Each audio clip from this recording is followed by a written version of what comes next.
A enchente levou tudo dela. A solidão estava matando ele. Quando Clara bateu na porta de Mauro naquela madrugada tempestuosa, nenhum dos dois sabia que estavam prestes a descobrir algo que mudaria suas vidas para sempre. Ele, um fazendeiro rude que não falava com os filhos há 5 anos, ferido pela própria infância brutal. Ela, uma mulher que perdeu tudo, mas carregava no peito a força de recomeçar. O que acontece quando 2 almas destroçadas se encontram no meio da tempestade? E se o maior amor da sua vida chegasse disfarçado de tragédia? Esta é Tempestade do Coração. Uma história de amor, perdão e segundas chances que vai fazer você acreditar novamente no poder transformador do amor verdadeiro. Se essa história tocou algo em você, deixe um comentário contando de onde está nos ouvindo. Sua participação torna essa jornada ainda mais especial. Aperte o play e prepare-se para se emocionar. A água levou tudo. Clara observava os destroços de sua vida flutuando rio abaixo. Cada móvel uma despedida, cada objeto pessoal um adeus que cortava mais fundo que a chuva gelada em sua pele. O retrato do marido morto estava apertado contra seu peito. A única coisa que conseguira salvar quando a parede de água invadiu sua casa como um monstro faminto. A sirene da Defesa Civil cortava a madrugada igual a um grito de desespero. As luzes da cidade piscavam e morriam uma a uma, engolidas pela escuridão que subia do vale. Clara tremia, não apenas pelo frio que penetrava até os ossos, mas pela certeza de que estava completamente sozinha no mundo. Foi então que viu a luz. No alto da colina, uma janela brilhava como uma estrela perdida na tempestade. A fazenda São Bento. Conhecia de vista o lugar do homem rude que todos na cidade evitavam. O eremita que descia apenas para comprar suprimentos e voltava rapidamente para seu isolamento. Mas naquele momento, aquela luz representava a única esperança entre ela e a morte. Seus pés descalços encontraram pedras afiadas e lama escorregadia enquanto subia a estrada de terra. Cada passo era uma decisão entre desistir e continuar, entre aceitar o fim ou lutar por mais um dia. O vento uivava entre as árvores como vozes de fantasmas, e Clara cantarolava baixinho para abafar o medo que crescia em seu peito. A propriedade apareceu entre a neblina como uma miragem. A casa principal era robusta, construída para resistir a tempestades piores que aquela. Luzes amarelas vazavam pelas cortinas fechadas, prometendo calor e segurança. Clara hesitou diante do portão de madeira.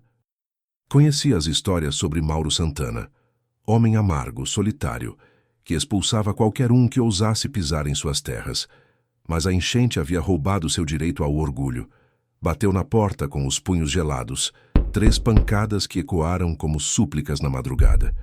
Dentro da casa, passos pesados se aproximavam. Clara segurou o retrato mais forte e respirou fundo, preparando-se para a humilhação que viria. A porta se abriu de forma violenta. Mauro apareceu como uma sombra ameaçadora, espingarda em punho, cabelos grisalhos desalinhados pelo sono interrompido. Seus olhos eram duros como pedra, acostumados a enxergar inimigos onde outros viam necessitados. Avaliou Clara de cima a baixo, desde os cabelos encharcados até os pés nus cobertos de lama. Aqui não é abrigo de mendigo, disse com uma voz rouca que carregava anos de desconfiança. Clara ergueu o queixo, encontrando força numa dignidade que nem a enchente conseguira destruir. Não sou mendiga. Sou uma mulher que perdeu tudo, mas não perdeu sua educação. As palavras saíram com uma firmeza que a própria Clara não sabia que possuía. Mauro piscou, desconcertado pela resposta. Estava acostumado com súplicas, não com dignidade.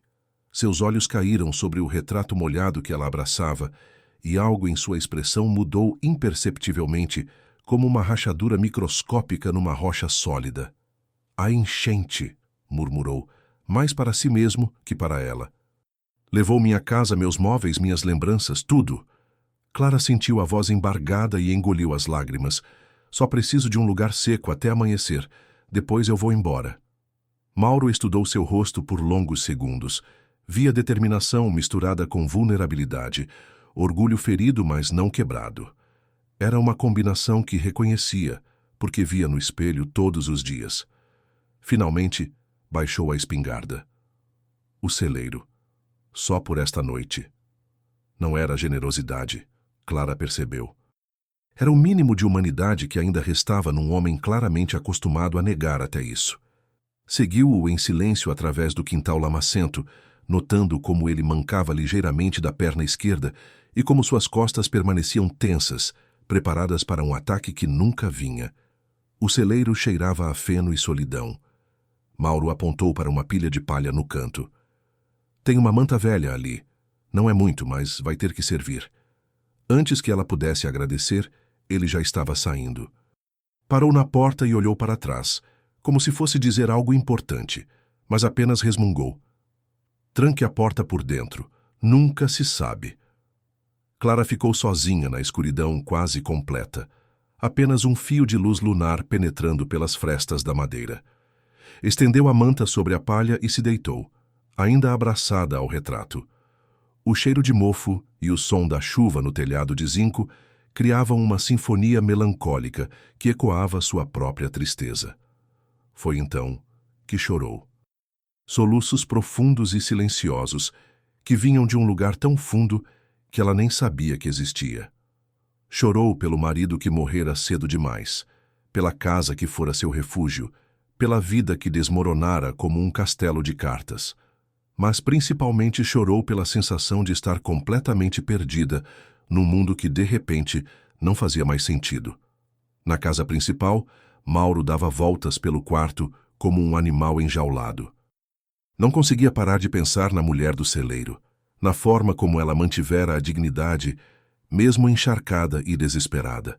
Havia algo familiar naquela dor, um eco de sua própria solidão que o deixava inquieto. Fazia 5 anos que não permitia que ninguém dormisse em sua propriedade. 5 anos desde que os filhos pararam de visitar, desde que a ex-esposa casara novamente, desde que decidira que era mais seguro viver como um fantasma entre os vivos. Mas algo na voz daquela mulher havia perfurado suas defesas. O amanhecer chegou cinzento e úmido. Clara acordou com o som de passos do lado de fora do celeiro. Organizou a manta, ajeitou os cabelos e respirou fundo antes de abrir a porta.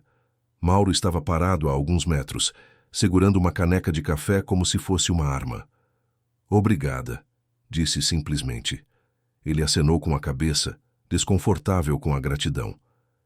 A estrada deve estar intransitável por alguns dias. Você tem para onde ir? Clara pensou na irmã que morava na capital, no dinheiro que não tinha para a passagem, na vida que precisava reconstruir do zero. Tenho, mentiu. Mauro conhecia mentiras. Havia contado muitas ao longo dos anos, principalmente para si mesmo. Estudou o rosto dela, percebendo a determinação frágil de quem não tinha escolhas, mas fingia ter. O celeiro vai continuar aqui, disse finalmente, caso você precise. Não era exatamente um convite, mas também não era uma expulsão. Clara assentiu, compreendendo as regras não faladas daquele estranho acordo. Observou Mauro se afastar em direção à casa, notando como ele evitava olhar para trás. O dia passou devagar. Clara explorou os arredores imediatos da propriedade, sempre respeitando os limites invisíveis que sentia existir. Encontrou uma pequena horta abandonada, ervas selvagens que ainda sobreviviam ao descuido. Reconheceu algumas que seu marido usava para chá, outras que aprendera com a avó italiana. Por impulso colheu algumas folhas. Quando o sol começou a se pôr, Clara se dirigiu à cozinha da casa principal. Bateu na porta dos fundos, esperando. Mauro apareceu com expressão desconfiada. Pensei em fazer um chá, disse ela mostrando as ervas, como agradecimento pela hospitalidade. A palavra hospitalidade soou estranha aplicada àquela situação, mas Mauro não corrigiu. Observou as mãos delicadas dela separando as folhas, o cuidado com que preparava a bebida. Fazia anos que ninguém cozinhava naquela cozinha, além dele mesmo, e suas refeições eram funcionais, sem amor ou atenção. O aroma que começou a se espalhar pelo ambiente despertou memórias que Mauro havia enterrado profundamente. Sua mãe, nos raros momentos de lucidez entre os ataques de raiva, às vezes fazia chá de ervas. Eram os únicos instantes de paz numa infância marcada por gritos e punições. Por que fez isso? Perguntou genuinamente confuso. Clara serviu o chá em 2 canecas desemparelhadas. Porque bondade não custa nada, e porque todos merecem um momento de gentileza em suas vidas. Mauro riu, mas era um som amargo, sem humor. Bobagem. Tudo custa algo, principalmente a bondade. Talvez você só tenha conhecido pessoas que cobravam caro por ela. A resposta pegou Mauro desprevenido. Estava acostumado com argumentos, não com compreensão. Bebeu o chá em silêncio, sentindo o calor se espalhar pelo peito de uma forma que não tinha nada a ver com a temperatura da bebida. Foi quando Clara notou a gaveta entreaberta. Fotos antigas espalhadas no fundo, como segredos mal escondidos. Pôde ver rostos jovens, sorrisos que contrastavam brutalmente com a amargura do homem à sua frente.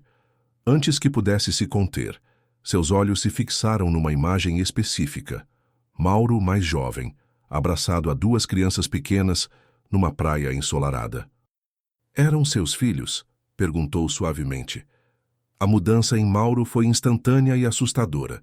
Seu rosto se fechou como uma porta batendo, os ombros se enrijeceram, as mãos se cerraram em punhos. Não mexa nas minhas coisas, rosnou, fechando a gaveta com força. Clara não recuou. Havia algo na dor dele que reconhecia, uma ferida que espelhava as suas próprias. Eu também perdi um filho. As palavras saíram baixinho, quase um sussurro, mas ecoaram pela cozinha como um grito. Mauro parou de se mover, suas defesas momentaneamente suspensas pela inesperada revelação. Ele morreu ao nascer. Mateus, carreguei-o por 9 meses, sonhei com seu futuro, preparei seu quarto. E então, ele simplesmente não respirou. Clara tocou inconscientemente a cicatriz tatuada sobre o coração. Então eu sei como é ter pedaços de si mesmo espalhados em lugares que machucam demais para visitar. Mauro a encarou por longos segundos, processando a vulnerabilidade brutal daquela confissão. Ninguém havia compartilhado uma dor tão íntima com ele antes. As pessoas sempre esperavam que ele fosse forte, impenetrável, capaz de suportar qualquer coisa sozinho. Eles me odeiam, disse finalmente, as palavras saindo como estilhaços de vidro. Pedro e Sofia. E talvez tenham razão para isso. Talvez eles só não saibam como te amar de volta, respondeu Clara. Às vezes, a dor nos ensina a construir muros tão altos que nem mesmo quem queremos proteger consegue escalá-los. A noite caiu como uma cortina pesada sobre a fazenda. Clara havia voltado para o celeiro, mas o sono não vinha. A conversa na cozinha havia mexido com algo profundo, tanto nela quanto em Mauro. Podia sentir a energia inquieta que emanava da casa principal, como se as palavras trocadas tivessem despertado fantasmas que preferiam dormir. Foi quando a tempestade voltou. Não era como a chuva da noite anterior. Esta chegou com fúria, acompanhada de raios que cortavam o céu e trovões que faziam o celeiro tremer. Clara encolheu-se na manta, lutando contra o pânico que crescia em seu peito. Desde a morte do marido, tempestades a aterrorizavam de uma forma irracional, mas incontrolável. Um raio particularmente violento iluminou todo o celeiro por um segundo, seguido de um trovão que parecia quebrar o mundo ao meio. Clara não aguentou mais. Correu através da chuva até a casa principal, batendo desesperadamente na porta. Mauro abriu imediatamente, como se estivesse esperando. Viu o terror em seus olhos, a forma como ela tremia além do que o frio justificava, e algo em seu peito se apertou. Por favor, sussurrou ela. Eu não consigo. Os raios. Ele se afastou da porta sem perguntas, permitindo que ela entrasse. Clara ficou parada no meio da sala, pingando água no chão de madeira, envolvida por uma atmosfera de masculinidade solitária que contava a história de um homem que desistira de esperar companhia. Meu marido morreu eletrocutado, disse de repente, explicando seu terror. Estava consertando a cerca quando um raio caiu. Eu o encontrei 3 horas depois. Mauro sentiu algo se mover dentro dele, uma compaixão que pensara ter enterrado para sempre. Sem pensar, foi buscar uma toalha limpa e a estendeu para ela. A escuridão costumava me apavorar quando criança, confessou enquanto ela se secava. Meus pais me trancavam no porão quando fazia algo errado, às vezes por dias. A escuridão me ensinou a não confiar em ninguém, nem em mim mesmo. Era a primeira vez que Mauro falava sobre a própria infância para alguém. As palavras saíam como sangue de uma ferida antiga, dolorosas, mas liberadoras. Clara o observou, vendo através da rudeza exterior para encontrar a criança ferida que ainda vivia dentro dele. Outro raio cortou o céu, e Clara estremeceu involuntariamente. Mauro, num gesto que surpreendeu a ambos, tirou o casaco de lã que vestia e ofereceu a ela. Quando suas mãos se tocaram durante a transferência, ambos sentiram uma eletricidade diferente da tempestade, mais quente, mais perigosa, mais promissora. Você tem cicatrizes nos braços, observou Clara suavemente, notando as marcas antigas que desapareciam sob as mangas da camisa. Mauro puxou os punhos para baixo instintivamente. Relíquias de uma educação severa. Eu também tenho cicatrizes. Clara tocou novamente a tatuagem sobre o coração. Algumas visíveis, outras não. Todas doem igual. Eles permaneceram em silêncio, 2 náufragos descobrindo que não estavam sozinhos no mar da dor. A tempestade continuava rugindo lá fora, mas dentro da casa havia algo novo crescendo, uma compreensão mútua que nenhum dos dois esperava encontrar. Há 5 anos que não falo com meus filhos, disse Mauro de repente, como se as palavras tivessem sido arrancadas dele pela força. Pedro tem 23 anos, Sofia 21. Eles tentam ligar às vezes, mas eu... Mas você tem medo, completou Clara. Tenho medo de que vejam o que sua mãe sempre soube, que sou incapaz de amar direito. Clara estudou seu rosto, vendo a vulnerabilidade brutal por trás da máscara de rudeza. Amor não é um talento com o qual nascemos. É uma escolha que fazemos todos os dias, e talvez você só precise de alguém para te ensinar como fazer essa escolha. As horas passaram sem que percebessem. Conversaram sobre perdas, sobre medos, sobre os jeitos diferentes que cada um havia encontrado para sobreviver à dor. Clara descobriu que Mauro lia livros vorazmente, tentando preencher o vazio com conhecimento. Mauro descobriu que Clara cantava para si mesma quando estava nervosa, uma melodia sem letra que a acalmava. Quando o amanhecer finalmente chegou, tingindo o céu de rosa e laranja, ambos sabiam que algo fundamental havia mudado entre eles. Não eram mais estranhos, unidos apenas pela circunstância. Haviam se tornado 2 pessoas que reconheciam uma na outra, a mesma marca deixada pela vida quando ela bate forte demais. Clara se preparava para voltar ao celeiro quando notou uma carta amassada no lixo da cozinha. O nome Papa, escrito numa caligrafia jovem, estava parcialmente visível. Sem pensar, pegou o papel e o desdobrou. Pai, tentamos te ligar no seu aniversário. Sofia fez um bolo, mesmo sabendo que você não viria. Ainda esperamos que mude de ideia sobre nos visitar. O convite continua de pé. Com amor, Pedro e Sofia. A data era de apenas 1 semana atrás. Clara olhou para Mauro, que havia percebido o que ela segurava. Sua expressão era de uma vergonha tão profunda que chegava a ser física. Eles tentam, disse ela suavemente. E você? Eu jogo fora, completou ele, a voz rouca de emoção. Todo cartão, toda carta, toda tentativa. Porque é mais fácil suportar a certeza da solidão do que correr o risco da rejeição. Clara caminhou até o telefone antigo que estava sobre o balcão da cozinha.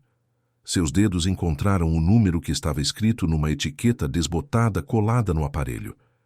Era como se o destino estivesse conspirando para aquele momento. O que você está fazendo? Perguntou Mauro, o pânico crescendo em sua voz. Clara discou o número antes que pudesse mudar de ideia.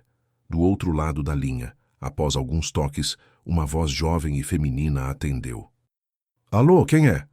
Clara olhou para Mauro, vendo todo o terror e toda a esperança de uma vida inteira refletidos em seus olhos. Ele estava paralisado, dividido entre arrancar o telefone de suas mãos e finalmente dar o passo que vinha evitando há 5 anos. Seu pai quer falar com você, sussurrou Clara no fone, estendendo-o para Mauro com uma determinação gentil que não aceitaria recusa. E ali, na cozinha de uma fazenda isolada, com os primeiros raios de sol atravessando as cortinas empoeiradas e iluminando 2 almas feridas que haviam encontrado uma na outra a coragem de tentar novamente, o futuro aguardava numa linha telefônica que conectava não apenas vozes, mas corações que tinham esquecido como bater em sincronia. O telefone pesava 1 tonelada na mão de Mauro. Do outro lado da linha, a voz de Sofia ecoava como um fantasma do passado, carregada de uma esperança que ele não se sentia digno de receber. Clara observava cada microexpressão em seu rosto, vendo décadas de medo e arrependimento, travando uma batalha silenciosa contra o amor que ele nunca aprendera a expressar. Pai, é você mesmo? As palavras de Sofia chegaram envolvidas em lágrimas mal contidas, e Mauro sentiu algo se estilhaçar dentro do peito. Era como se estivesse olhando para um abismo. De um lado, a segurança gelada do isolamento, que conhecia tão bem. Do outro, o território inexplorado da vulnerabilidade que Clara havia tornado possível. O silêncio se esticou por segundos que pareciam eternos. Mauro podia ouvir a respiração ansiosa da filha, podia sentir o cheiro do shampoo que ela usava quando criança. Podia quase tocar a memória de suas mãozinhas pequenas, segurando a sua. Mas o medo era maior que tudo isso. Com um movimento brusco, desligou o telefone. A palmada de Clara veio antes que ela mesma soubesse que ia bater. O som ecoou pela cozinha como um tiro, deixando uma marca vermelha na face de Mauro e um silêncio mortal entre eles. Ela nunca havia batido em ninguém na vida, mas a crueldade daquele gesto havia despertado uma raiva que nem sabia possuir.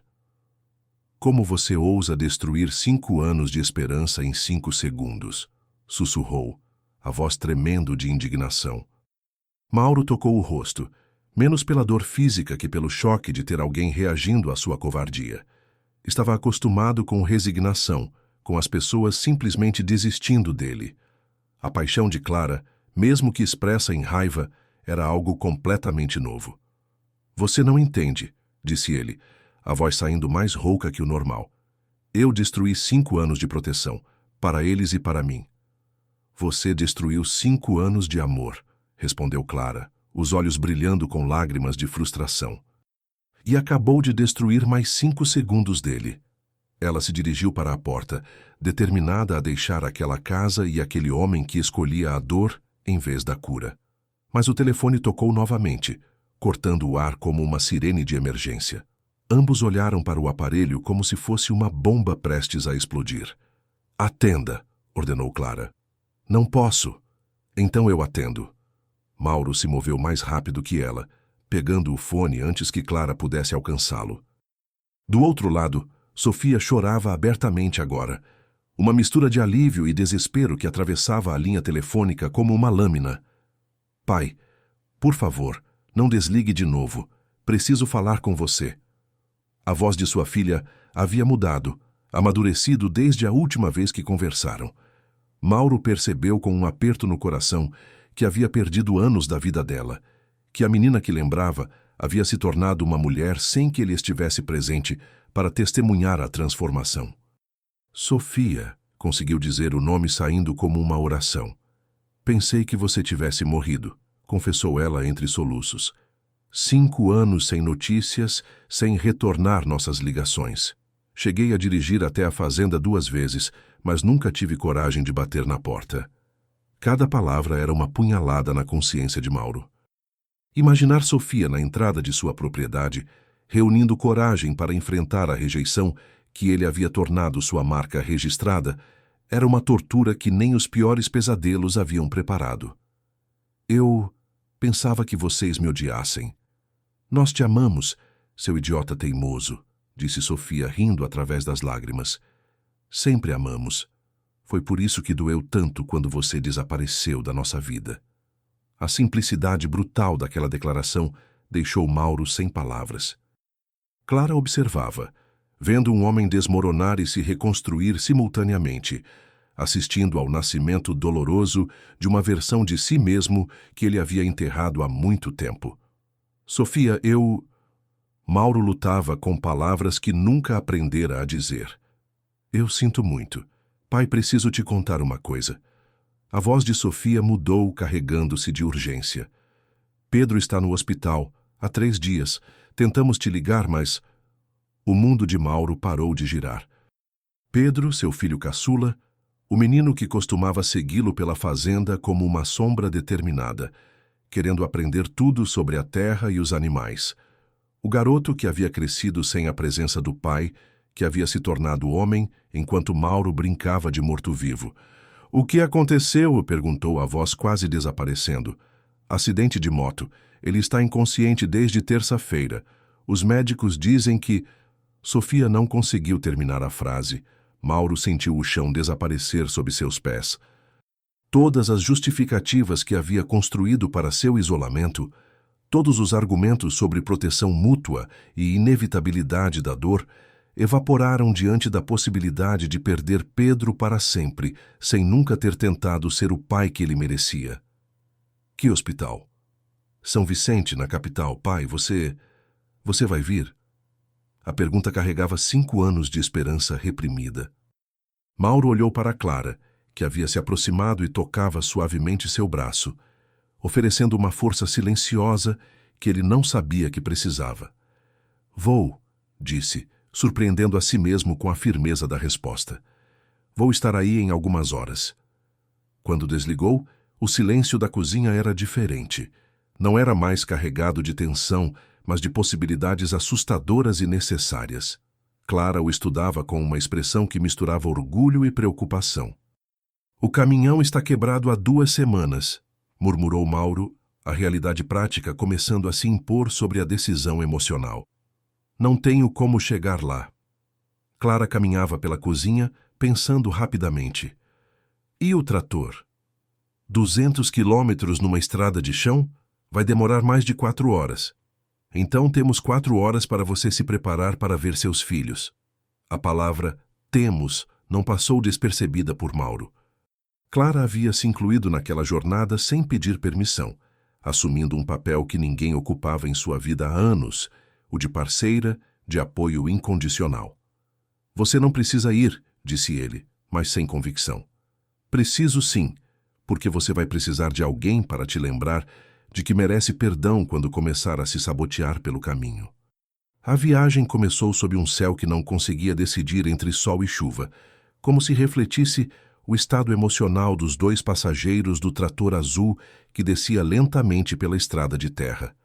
Clara havia insistido em dirigir, alegando que Mauro estava nervoso demais para se concentrar no caminho.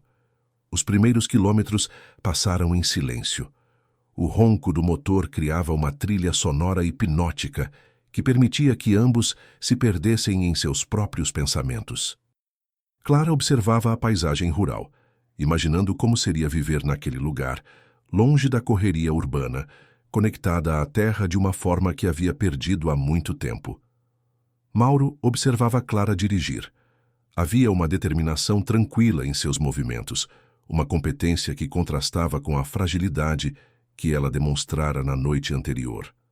Era como se cada desafio revelasse uma nova camada de força que ela nem sabia possuir.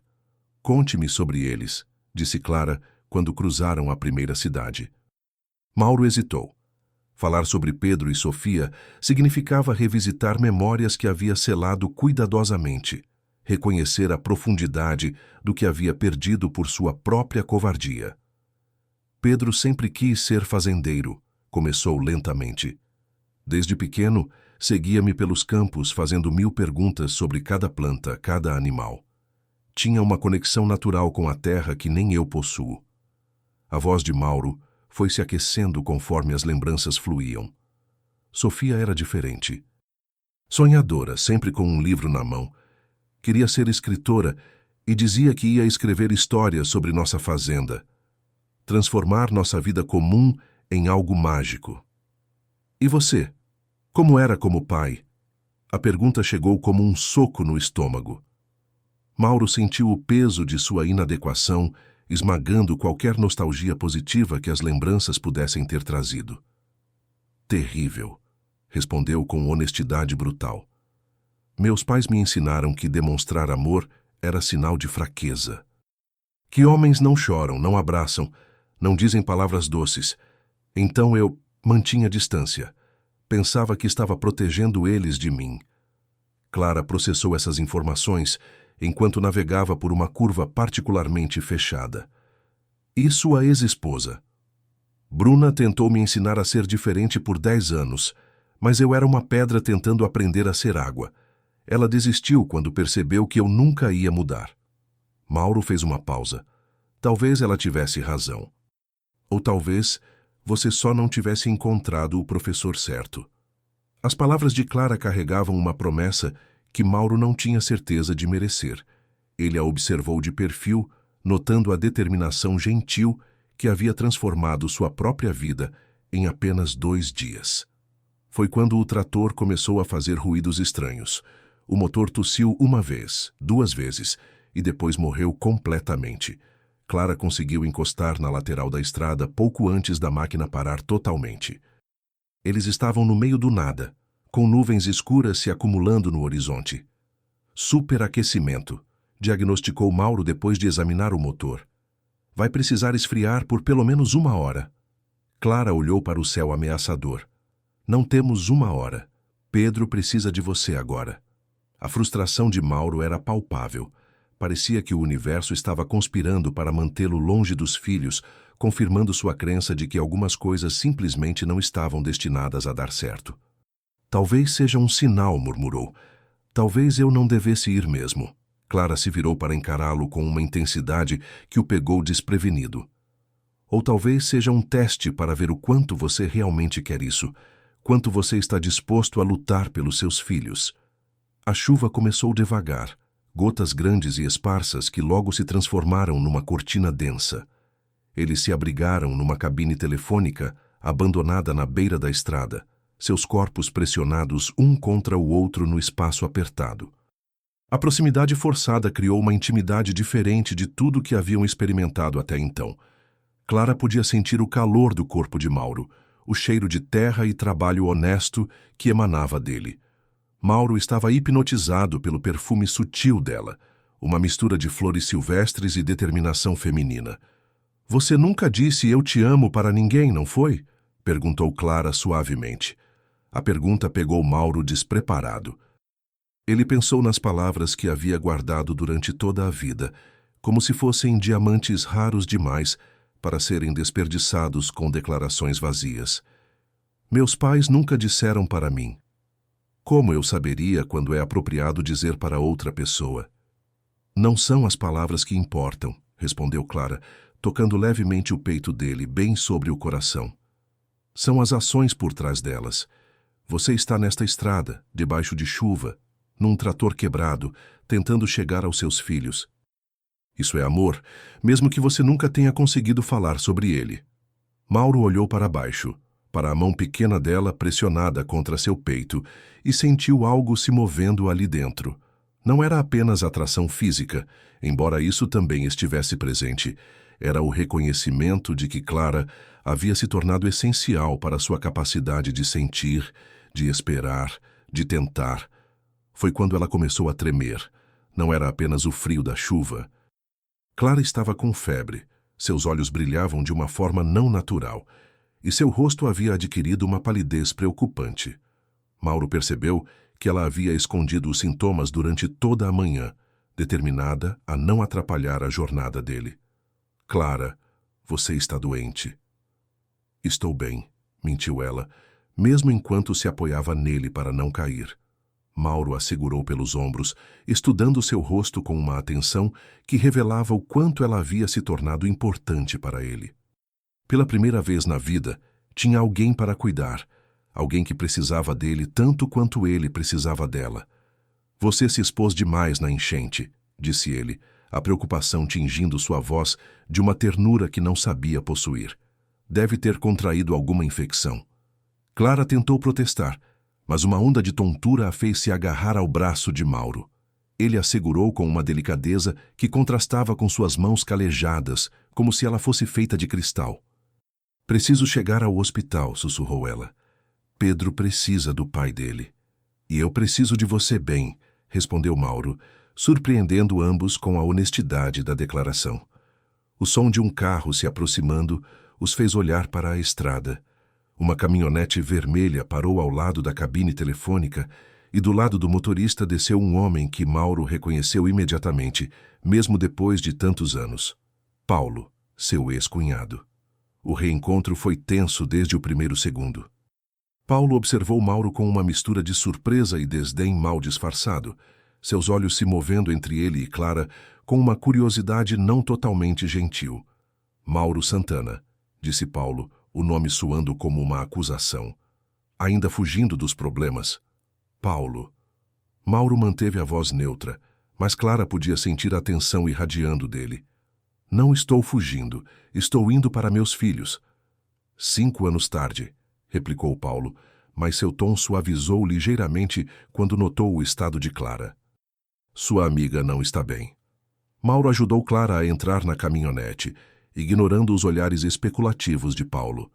Durante o trajeto até o hospital, uma tensão silenciosa pairava no ar, carregada de anos de ressentimento e mal-entendidos. Foi Paulo quem quebrou o silêncio. Sofia tentou se matar aos 16 anos, disse sem preâmbulos. As palavras atingiram Mauro como balas. Clara, mesmo em seu estado febril, pôde sentir o impacto devastador da revelação no homem ao seu lado. Overdose de remédios. Bruna encontrou ela no banheiro quase morta. Paulo não olhava para Mauro enquanto falava, mantendo os olhos na estrada. Sabe o que ela disse quando acordou no hospital? Que queria ir para onde o pai estava. Mauro não conseguia respirar direito. A ideia de Sofia, sua menina sonhadora, escolhendo a morte porque se sentia abandonada por ele, era uma tortura que superava qualquer pesadelo que já havia tido. Ela achava que você tinha morrido, continuou Paulo implacável, porque era a única explicação que fazia sentido para um pai simplesmente desaparecer da vida dos filhos. Clara, lutando contra a febre, estendeu a mão para tocar o braço de Mauro.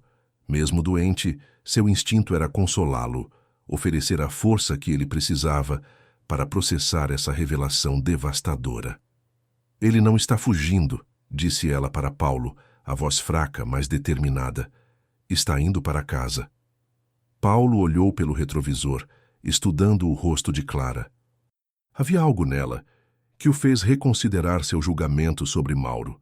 Uma força gentil que sugeria que talvez, finalmente, alguém tivesse conseguido quebrar as paredes que seu ex-cunhado havia construído ao redor do coração. O hospital apareceu no horizonte como uma promessa e uma ameaça. Mauro estava prestes a enfrentar os filhos que havia abandonado, armado apenas com arrependimento e a presença transformadora de uma mulher que havia chegado em sua vida como uma tempestade e permanecido como uma bênção. Mas Clara estava piorando rapidamente. Sua febre havia subido tanto que ela mal conseguia manter os olhos abertos. Mauro percebeu com um aperto no coração que talvez tivesse que escolher entre estar presente para seus filhos ou cuidar da mulher que havia tornado esse reencontro possível. No estacionamento do hospital, enquanto Paulo ajudava a carregar Clara para a emergência, Sofia apareceu correndo pela porta principal. Aos 21 anos, ela havia herdado a beleza da mãe, mas seus olhos carregavam uma tristeza que Mauro reconheceu como sua própria contribuição para a vida dela. O reencontro aconteceu em câmera lenta. Sofia parou a alguns metros do pai, como se não acreditasse que ele estava realmente ali. Mauro tentou dar um passo em direção a ela, mas seus pés pareciam grudados no asfalto. Pai, sussurrou Sofia, a palavra carregada de 5 anos de saudade. Sofia, ele respondeu, e foi como se estivesse aprendendo a falar novamente. Ela correu para seus braços, mas Mauro se enrijeceu automaticamente, seu corpo ainda resistindo à intimidade que sua mente desesperadamente queria aceitar. Clara, mesmo em seu estado debilitado, Observou a cena e sussurrou algo que só ele pôde ouvir. Apenas sinta. As palavras liberaram algo em Mauro. Ele envolveu Sofia em seus braços pela primeira vez em 5 anos, sentindo como ela havia crescido, como seu abraço ainda carregava ecos da menina que costumava correr pelos campos de sua fazenda. Você veio mesmo, disse Sofia, chorando contra o peito do pai. Eu sempre deveria ter vindo, respondeu Mauro, as palavras saindo embargadas de emoção. Mas a reunião foi interrompida quando os paramédicos chegaram para levar Clara para dentro do hospital. Sua condição havia se deteriorado rapidamente e Mauro se viu dividido entre a filha que acabara de reencontrar e a mulher que havia tornado esse reencontro possível. Vá com ela, disse Sofia, demonstrando uma maturidade que fez o coração de Mauro se apertar. Nós não vamos a lugar nenhum desta vez. Mauro seguiu a maca de Clara pelos corredores estéreis do hospital, sentindo-se mais perdido do que jamais se sentira na vastidão de sua fazenda. Ali, cercado por luzes fluorescentes e cheiros de desinfetante, enfrentava a possibilidade de perder a mulher que havia se tornado sua âncora emocional antes mesmo que pudesse entender completamente o que ela significava para ele. No quarto de Pedro, seus filhos o aguardavam. Pedro estava consciente, mas fraco, conectado a monitores que registravam os batimentos de um coração que Mauro deveria ter protegido melhor. Sofia segurava a mão do irmão, ambos observando o pai com uma mistura de esperança e medo. Oi, pai, disse Pedro. A voz rouca, mas carregada de um amor que 5 anos de abandono não haviam conseguido destruir. Oi, filho, respondeu Mauro, e as lágrimas que havia represado durante décadas finalmente encontraram caminho para a superfície. Eles conversaram como estranhos aprendendo a se conhecer novamente, compartilhando 5 anos de vida perdida em fragmentos dolorosos e preciosos. Mauro descobriu que Pedro havia estudado agronomia, que sonhava em trabalhar com agricultura sustentável. Sofia estava no último ano de jornalismo e havia escrito artigos sobre filhos abandonados pelos pais. Nós só queríamos que você tentasse, disse Sofia em determinado momento. Não precisávamos de um pai perfeito. Precisávamos de um pai presente. As palavras ecoaram na mente de Mauro enquanto ele passava a noite dividido entre o quarto dos filhos e o corredor onde Clara lutava contra uma infecção que se espalhava rapidamente por seu sistema. Os médicos eram cautelosamente otimistas, mas Mauro podia ver a preocupação em seus olhos. Foi durante as primeiras horas da madrugada que tudo mudou. Clara entrou em coma. Os monitores dispararam alarmes que cortaram o silêncio do hospital como gritos de pânico. Médicos e enfermeiras correram para seu quarto, enquanto Mauro observava impotente através do vidro. A mulher que havia transformado sua vida em poucos dias estava lutando pela própria vida, e ele não podia fazer nada além de assistir. Você a ama, disse Sofia, aparecendo ao lado do pai no corredor. Não era uma pergunta, mas uma observação. Mauro olhou para a filha, vendo nela uma percepção que vinha da própria experiência com perdas e abandono. Acho que sim, admitiu. Mas pode ser tarde demais. Nunca é tarde demais para amar, respondeu Sofia, ecoando inconscientemente as palavras que Clara havia dito para ele dias antes. Mas às vezes é tarde demais para começar. Mauro passava as mãos pelos cabelos, dividido entre estar presente para os filhos que havia negligenciado e cuidar da mulher que havia tornado essa reconciliação possível. Era como se o universo estivesse testando sua capacidade de amar, forçando-o a escolher entre os diferentes tipos de amor que finalmente havia aprendido a sentir. Vá ficar com ela, disse Pedro, que havia convencido os médicos a deixá-lo andar pelos corredores. Nós entendemos agora, e não vamos desaparecer de novo. Mauro olhou para seus filhos, vendo neles uma compaixão que não merecia, mas que aceitaria como o presente que era. Eles haviam crescido para se tornarem pessoas melhores do que ele jamais fora, e talvez isso fosse suficiente para justificar anos de ausência. No quarto de Clara, ele segurou sua mão e sussurrou promessas que não sabia se poderia cumprir. Promessas de ser o homem que ela havia visto nele, de não desperdiçar a segunda chance que a vida estava oferecendo, de finalmente aprender a amar sem medo. Os monitores continuavam seus bips constantes, registrando uma vida que pairava entre a presença e a ausência. Mauro fechou os olhos e, pela primeira vez desde a infância, tentou rezar. Não para um Deus em quem não tinha certeza de acreditar, mas para qualquer força no universo que pudesse estar disposta a escutar as súplicas de um homem que havia passado a vida inteira fugindo do amor. "Você não pode me deixar agora", murmurou para Clara, apertando sua mão com uma delicadeza desesperada. "Não quando finalmente aprendi que vale a pena lutar pelo que se ama." Do lado de fora do quarto, Sofia e Pedro observavam o pai descobrir, talvez pela primeira vez na vida, o que significava ter algo realmente importante a perder. 72 horas. Mauro havia perdido a conta de quantas vezes havia percorrido o corredor do hospital, quantas xícaras de café amargo havia bebido, quantas promessas sussurradas havia feito para uma mulher que talvez não pudesse mais ouvi-las. Seus filhos se revezavam entre apoiá-lo e tentar convencê-lo a descansar, mas ele não conseguia se afastar da janela que dava para o quarto onde Clara lutava contra uma infecção que parecia determinada a roubá-la dele. As máquinas registravam sinais vitais que oscilavam como uma gangorra cruel entre esperança e desespero. Mauro havia aprendido a interpretar cada bip, cada linha no monitor, cada mudança sutil na respiração dela. Tornara-se especialista na linguagem da luta pela vida, uma fluência que nunca desejara adquirir. "Se você acordar", murmurava durante as vigílias noturnas, "eu vou ser o homem que você viu em mim, quando nem eu mesmo acreditava que ele existia." Foi na madrugada da quarta-feira que os monitores dispararam novamente, mas desta vez, em vez do alarme agudo do perigo, soou o bip steady que indicava estabilização. Mauro correu para o quarto, seguido pelos médicos que chegaram esperando o pior e encontraram o melhor. Clara abriu os olhos devagar, como alguém emergindo de um sonho profundo. Seu olhar vagou pelo quarto, confuso, até encontrar o rosto de Mauro.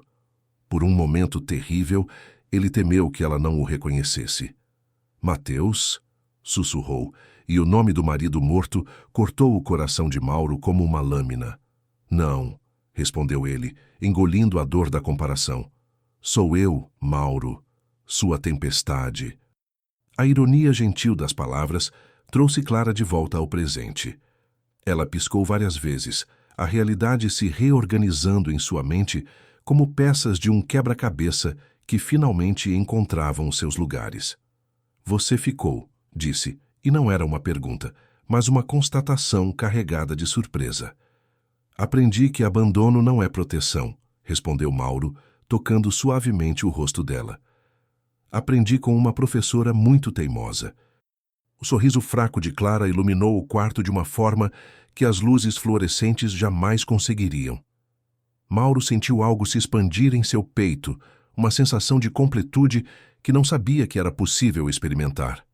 Nos dias que seguiram, a recuperação de Clara foi lenta, mas constante. Sofia e Pedro se tornaram presença constante no hospital, trazendo flores silvestres da fazenda e histórias que preenchiam os vazios deixados por 5 anos de ausência. Clara observava as interações entre pai e filhos com o olhar de quem presencia um milagre, se desenrolando lentamente. Pedro havia herdado não apenas o amor pela terra, mas também a gentileza teimosa da mãe. Contava para Clara sobre seus planos de transformar a agricultura em arte, de fazer a terra produzir não apenas alimento, mas beleza. Sofia, por sua vez, revelou que havia escrito um livro sobre ausências paternas, não como acusação, mas como tentativa de compreender. "Talvez agora eu possa escrever o segundo livro", disse ela para Mauro num dos dias de visita, "sobre presenças que chegam tarde, mas chegam." Foi durante uma dessas tardes serenas que Bruna apareceu. A ex-esposa de Mauro entrou no quarto como uma tempestade contida, seus cabelos perfeitamente arrumados, contrastando com a fúria mal disfarçada em seus olhos. Havia algo de proprietário em sua postura, como se ainda tivesse direitos sobre a família que um dia compartilhara com Mauro. Então é ela, disse Bruna, estudando Clara com um olhar que misturava curiosidade e hostilidade. A mulher que conseguiu fazer o impossível. Clara, ainda fraca, mas com a dignidade intacta, encontrou o olhar de Bruna sem desviar. E você deve ser a mulher que amou um homem que ainda não sabia como se amar. A resposta pegou Bruna desprevenida. Ela havia chegado armada para um confronto e encontrou compreensão. Por um momento, as duas mulheres se estudaram, reconhecendo uma na outra o mesmo tipo de força que escolheu amar um homem complicado. Ele ainda é o mesmo homem egoísta que abandonou os filhos, disse Bruna, mas havia menos convicção em sua voz. Ele mudou, respondeu Clara simplesmente, e talvez você devesse permitir que ele continue mudando. A conversa que se seguiu foi estranha e necessária. Bruna revelou que nunca havia realmente deixado de amar Mauro, mas que não soubera como alcançar um homem que vivia fechado em si mesmo. Clara falou sobre tempestades que destroem para reconstruir, sobre segundas chances que chegam disfarçadas de tragédia. Quando Mauro chegou para a visita noturna, encontrou as duas mulheres conversando como velhas conhecidas. O choque em seu rosto foi tão evidente que ambas riram, o primeiro som genuinamente alegre que aquele quarto havia testemunhado. "Estávamos falando sobre você", disse Bruna. "Clara me lembrou de por que me apaixonei por você uma vez. E Bruna me contou sobre o homem que você era antes de aprender a ter medo de amar", acrescentou Clara. Mauro se sentou pesadamente na cadeira ao lado da cama, processando aquela cena impossível. Suas duas mais importantes relações femininas, separadas por décadas e circunstâncias, encontrando um terreno comum em sua própria transformação. "Você merece ser feliz", disse Bruna para Mauro, e havia perdão genuíno em sua voz. "Nós dois merecemos. Só demorou para descobrirmos como." A alta médica de Clara chegou numa manhã dourada de primavera. Os médicos recomendaram repouso absoluto por pelo menos 30 dias. Mas suas expressões eram de quem testemunhara algo próximo a um milagre. A infecção havia cedido completamente, deixando apenas a necessidade de tempo para que o corpo recuperasse suas forças. Mauro havia transformado o quarto de hóspedes da fazenda numa espécie de santuário. Cortinas limpas filtravam a luz da manhã, flores silvestres colhidas por Sofia decoravam a mesa, e Pedro havia construído uma pequena estante com livros que achou que Clara gostaria de ler. Era o primeiro espaço na casa que respirava cuidado feminino em mais de 5 anos. "Você fez isso? Para mim?", perguntou Clara, observando cada detalhe com olhos que brilhavam de emoção. "Para nós", corrigiu Mauro, e a palavra soou natural em seus lábios pela primeira vez na vida. Os dias que se seguiram foram uma descoberta constante. Clara observava a dinâmica da família se reconstruindo como uma dança cuidadosa onde cada um aprendia novos passos. Mauro ensinava Pedro sobre ciclos de plantio, mas agora ouvia as sugestões do filho sobre sustentabilidade. Sofia cozinhava receitas que encontrava em livros antigos, experimentando sabores que traziam memórias de um lar que nunca haviam realmente tido. À noite, Mauro e Clara conversavam na varanda, observando as estrelas que ele havia aprendido a nomear durante anos de solidão. Ela falava sobre seus alunos, sobre a escola que a enchente destruíra, sobre sonhos que precisava repensar. Ele compartilhava planos para a fazenda, ideias que nasciam da combinação entre sua experiência e o otimismo dela. Foi durante uma dessas conversas que chegou a carta. O envelope trazia o logo da seguradora, e Clara o abriu com mãos que tremiam ligeiramente. Leu em silêncio, seu rosto passando por uma série de expressões que Mauro não conseguiu interpretar completamente. "O seguro foi aprovado", disse finalmente. "Posso reconstruir minha casa, voltar para minha vida anterior." As palavras pairaram no ar entre eles como uma pergunta não formulada. Mauro sentiu o chão se mover sob seus pés, mas forçou-se a manter a expressão neutra. Clara o observava, esperando uma reação que revelasse o que ele realmente sentia. "Você deve fazer o que te faz feliz", disse ele, cada palavra custando um pedaço de sua alma. Era a resposta de um homem que havia aprendido que amar significava estar disposto a deixar ir. Clara estudou seu rosto, procurando sinais de luta, de possessividade, de qualquer coisa que indicasse que ele lutaria por ela. Encontrou apenas aceitação resignada. "E se o que me faz feliz estiver aqui?" perguntou suavemente. "Então espero que você fique. Mas não porque eu pedi, porque você escolheu." A honestidade brutal da resposta tocou Clara de uma forma que súplicas nunca conseguiriam. Aqui estava um homem que havia aprendido a diferença entre amor e posse, que estava disposto a sofrer em silêncio para garantir que ela tivesse verdadeira liberdade de escolha. Os dias seguintes foram tensos com decisões não tomadas. Clara organizou suas poucas posses, como se preparando para partir, mas Mauro notou que ela fazia isso devagar, como alguém ganhando tempo. Sofia e Pedro observavam a dança entre eles com a ansiedade de quem havia encontrado uma nova dinâmica familiar e temia perdê-la. Foi Sofia quem finalmente confrontou Clara. "Você vai embora mesmo?" perguntou numa tarde enquanto ajudava a dobrar roupas. "Ainda não decidi", admitiu Clara. "Posso fazer uma pergunta muito direta?" Clara assentiu. "Você ama nosso pai?" A pergunta foi feita com a franqueza de uma jovem mulher que havia crescido cercada por não-ditos e que havia aprendido o valor da honestidade. Clara parou de dobrar a blusa que segurava e olhou pela janela, onde Mauro ensinava Pedro a consertar a cerca do pasto. "Mais do que ele imagina", respondeu, "e talvez mais do que seja prudente." "Então, por que está considerando partir?" "Porque às vezes amar alguém significa dar a ele a chance de escolher você, livremente, sem pressão, sem medo de machucá-la se decidir diferente." Sofia processou a resposta com a seriedade de alguém que havia vivido as consequências de amores não expressos. "Meu pai passou 5 anos fugindo de nós porque achava que não merecia ser amado", disse finalmente. "Talvez você esteja fazendo a mesma coisa com ele." A observação ficou ecoando na mente de Clara pelo resto do dia. Havia verdade ali que ela não queria enfrentar. O medo de não ser suficiente, de que Mauro a escolhesse por gratidão e não por amor genuíno. A decisão veio numa noite particularmente estrelada. Mauro havia preparado um jantar especial, acendendo velas pela primeira vez em anos e usando a louça boa que juntava poeira no armário.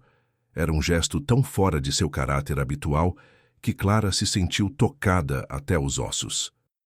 "É nosso primeiro encontro de verdade", explicou ele levemente embaraçado.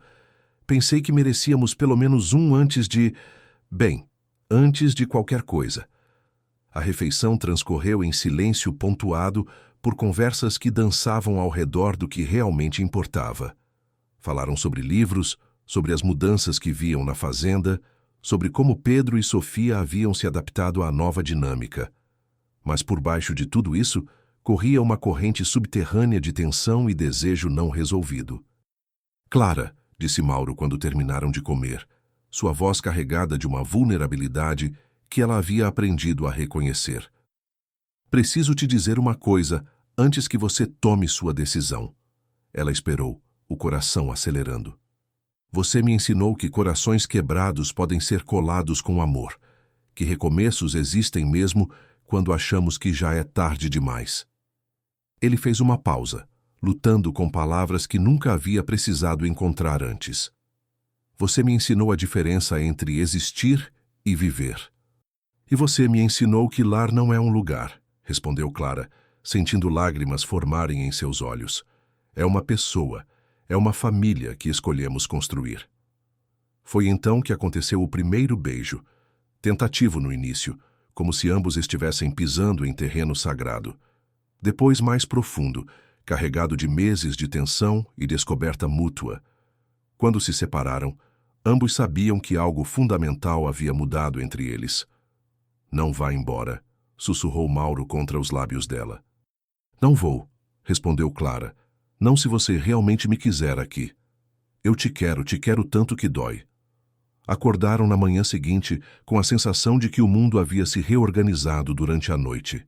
Clara havia tomado sua decisão, mas algo travesso em sua natureza a fez querer testar a profundidade dos sentimentos de Mauro. Fez as malas cedo, enquanto todos ainda dormiam. Deixou uma carta na mesa da cozinha e pegou o ônibus para a cidade, fingindo que estava partindo para sempre. A carta dizia: "Obrigada por me ensinar que lar não é um lugar, é uma pessoa. Mas uma mulher precisa saber se um homem vai lutar por ela ou simplesmente aceitar sua partida." Mauro encontrou a carta quando desceu para o café da manhã. Leu uma vez, duas vezes, e então saiu correndo como um homem possuído. Não parou nem para calçar sapatos adequados, dirigindo o trator pela estrada de terra numa velocidade que a máquina não foi projetada para suportar. Alcançou o ônibus 5 quilômetros antes da entrada da cidade. Bloqueou a estrada com o trator, desceu e caminhou até a porta do veículo com determinação que fez outros passageiros olharem pela janela, curiosos sobre o drama que estava se desenrolando diante de seus olhos. "Clara Mendoza", gritou sem se importar com a audiência. "Você chegou na minha vida como uma tempestade e trouxe o sol. Não posso deixar você ir sem lutar." Clara desceu do ônibus com um sorriso que iluminava toda a paisagem rural. Havia lágrimas em seus olhos, mas eram lágrimas de alegria. "Eu estava testando se você viria atrás", confessou. "E se eu não tivesse vindo? Teria descido na próxima parada e voltado para casa." Mauro a pegou nos braços ali mesmo, na frente de 2 busões parados e uma plateia de desconhecidos que aplaudiram espontaneamente. Era o tipo de cena romântica que ele havia zombado quando via em filmes, mas que agora entendia ser uma necessidade humana fundamental: declarar amor publicamente, assumir compromissos diante do mundo. "Case comigo", disse ele, a proposta saindo mais como afirmação do que pergunta. "Sim", respondeu Clara sem hesitar, "mas só se você prometer nunca mais ter medo de amar." "Prometo. E você promete nunca mais testar meus reflexos românticos desta forma?" "Não posso prometer isso", riu Clara. Mulheres gostam de saber que são desejadas. O casamento aconteceu 6 meses depois, numa cerimônia simples na fazenda que reuniu vizinhos que Mauro não via há anos.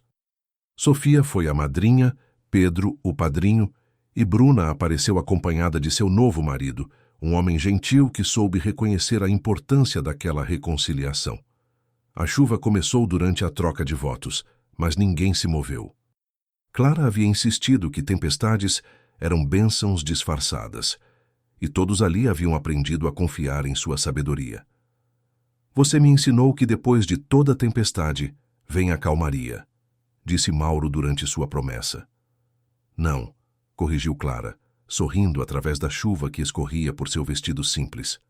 "Você me ensinou que às vezes precisamos da tempestade para descobrir quão fortes somos juntos." 2 anos depois, Clara segurava nos braços o filho que nunca pensou que teria.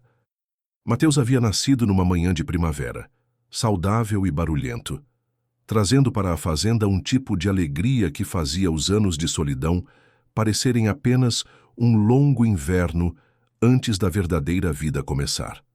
Mauro observava Clara amamentar o bebê na varanda, onde um dia eles haviam conversado como estranhos. Pedro trabalhava no campo, implementando técnicas sustentáveis que estavam transformando a propriedade num modelo para a região. Sofia havia publicado seu segundo livro, uma história de amor e reconciliação que rapidamente se tornou best-seller. "Você tem medo?" perguntou Clara, notando como Mauro observava o bebê com uma mistura de fascínio e terror. "Apavorado", admitiu ele, "mas dessa vez vou fazer diferente. Dessa vez vou estar presente para cada momento." "Não precisa ser perfeito", disse Clara, oferecendo o bebê para ele segurar. "Só precisa estar aqui." Mauro pegou o filho com mãos que tremiam de emoção, não de medo. O bebê se acalmou imediatamente contra seu peito, como se reconhecesse o batimento cardíaco que o havia embalado através do ventre da mãe. "Olá, Mateus", sussurrou. "Eu sou seu pai. E eu te amo mais do que as palavras conseguem expressar." Eram as primeiras palavras de amor que Mauro dirigia para um de seus filhos no momento de conhecê-lo. O bebê abriu os olhos, escuros como os da mãe, e por um momento pai e filho se estudaram mutuamente, reconhecendo um no outro a promessa de uma história diferente. Clara observava a cena com lágrimas nos olhos, sabendo que estava testemunhando a cura de gerações de homens, que não sabiam como amar seus filhos. Mateus Mendonça Santana cresceria conhecendo o amor expresso, o carinho demonstrado, a presença constante. Naquela noite, depois que o bebê adormeceu, Mauro e Clara caminharam pelos campos, que agora pertenciam a ambos. A fazenda havia se transformado não apenas em produtividade, mas em lar. Havia risos ecoando pela casa, projetos futuros sendo discutidos na mesa de jantar, amor crescendo em todos os cantos. "Você tem algum arrependimento?" perguntou Mauro, parando para observar as estrelas. "Só um", respondeu Clara, aninhando-se em seus braços. "Qual?" "Que a enchente não tenha acontecido 5 anos antes."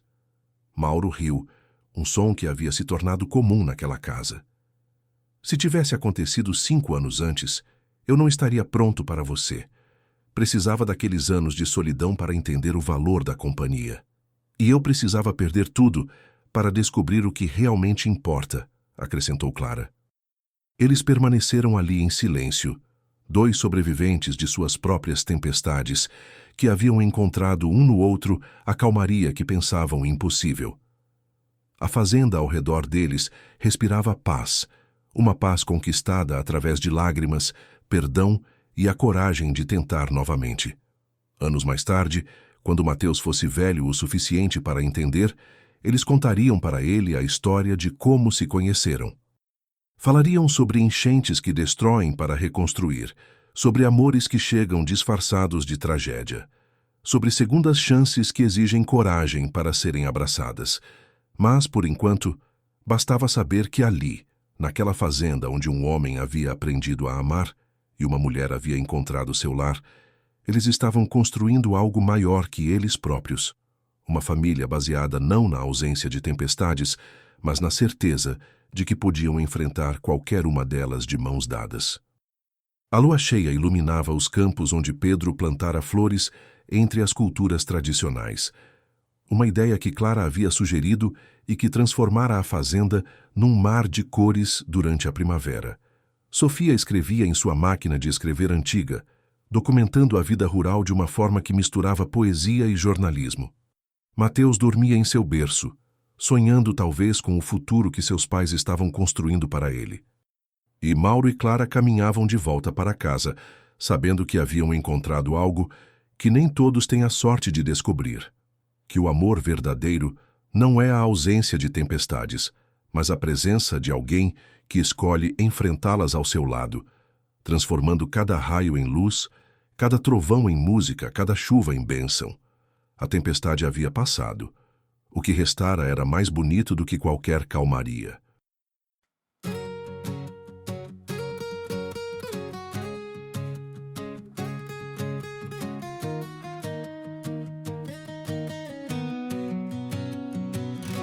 A chuva caiu sem pedir permissão. O silêncio gritou no meu coração. Tudo que fomos ficou na memória, ecoando forte na nossa história.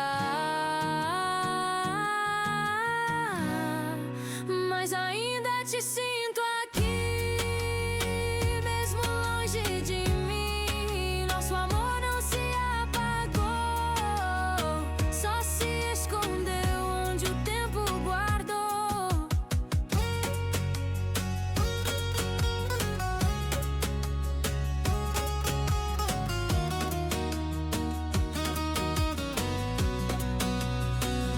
Te busquei no vento, nas ruas vazias, no calor de uma